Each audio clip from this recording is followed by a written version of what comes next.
This was Bernice yesterday. She came on the network. She talked with our own Aisha Mills. I don't have a problem with a filibuster that allows for rational and reasonable discussion, debate, and dialogue. We need that. That's healthy in America. I don't think we need a one-sided approach in this country. There are things that we can elevate and things that we may not even consider as we are going through the filibuster process. The problem is when it was created to be used in unjust means to ensure that some of the more progressive legislation back in the 60s would not pass so that we would not have things like voting rights. And fast forward, the filibuster obviously was used by Senator Jesse Helms during the time of my father's legislation in the Senate. It was the thing he got worn out over time, and eventually it was signed into law. And so there comes a time, in this case, it's problematic because you're dealing with a filibuster where you want to make sure that there's something in place where there may be a piece of legislation that may be harmful to the overall good of those of us in the United States of America. But then you have something in this case that is overall good and it's being used the wrong way. The problem is that Hmm. you weigh a filibuster that you want to preserve so that it stays intact for the purpose that it needs to stay intact, but that it's not in a way when you're dealing with an issue of our democracy. As goes our Mm. democracy, filibuster means nothing, and nothing gets everything is effective. And so voting is the heart and soul of our democracy. And this is not Hmm. about Democrats or Republicans. It's not about Black people, brown people, even poor people. This is about all people. And it's about education too. Dr. Bernice King just gave us an important lesson, okay? That, if you know your history and you know that the filibuster was created to pump the brakes on civil rights, you might pause and say, you know what?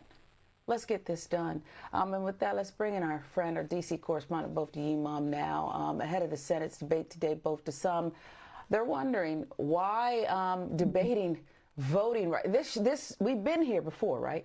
So why is it going nowhere now? That's the question that a lot of folks are frustrated about, particularly Democrats who've been talking about this for months, trying to get this passed. And they are saying, look, this is too little too late, even for the administration to be holding a voting rights speech last week. They're saying, where were you months ago? Of course, we know that the administration has had a lot to handle this year, but when they talked about bipartisan infrastructure bills and they gave that so much weight, folks are saying now, can you give us voting rights that same amount of weight, that same amount of political muscle? And so the Democrats, as far as today, they still want to set up debate to spur senators to state where they stand on the record. This debate, though, could go on for days. And we know, as you mentioned at the top, the John Lewis Act passed the House last week, but Democrats simply lack the votes to pass it.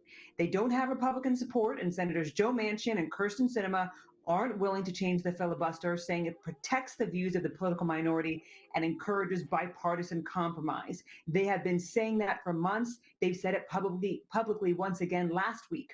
Democrats have tried to sway the two senators for months, and failure to pass voting rights, frankly, would break a major campaign promise to Black voters. Some now reminding their colleagues that this moment goes beyond one election cycle. Take a listen. I think it's important to remember that everybody who's fighting for their right to vote is less concerned with a legislative maneuvering or what the actual process is. What we need is something that we can get to the president's desk. And while we might still be pushing to get the filibuster changed, we have to remember that this isn't just about this election cycle. It's not just about this one moment. This is a movement, and it always has been. Now, 19 states have passed 34 laws in the past year, making it more difficult to vote. And of course, the fear is that this will continue. Those are Republican led states. And if voting rights doesn't pass, as it's doomed to fail right now, we know, and if it does continue on this path, as we expect, of course, even after what is happening today in the Senate, then there will be more states who follow in that momentum of making it more difficult to vote. And of course, we have midterm elections around the corner, Sharon. So let's talk about the midterms, both. How will Democrats mobilize black voters in the face of this defeat? Because energy, that can be a major problem. Look, it's going to be difficult. It's going to be an uphill battle. There is no question. We know last week, even for President Biden's speech in Atlanta, that there were a number of prominent civil rights activists who boycotted his speech. They are tired of pretty speeches, so to speak. They're tired of inaction. They want to see this move through. Now, President Biden has said that they're going to keep trying at this, but we know that it's more difficult to pass blockbuster items like voting rights the closer you get to elections. And so this really was the moment, and it did not happen. It's not going to happen for all that we can see right now. It's doomed to fail. And so, it's going to be a struggle to mobilize black voters because they believed, Sharon, in that campaign promise. They made sure that they came out to vote.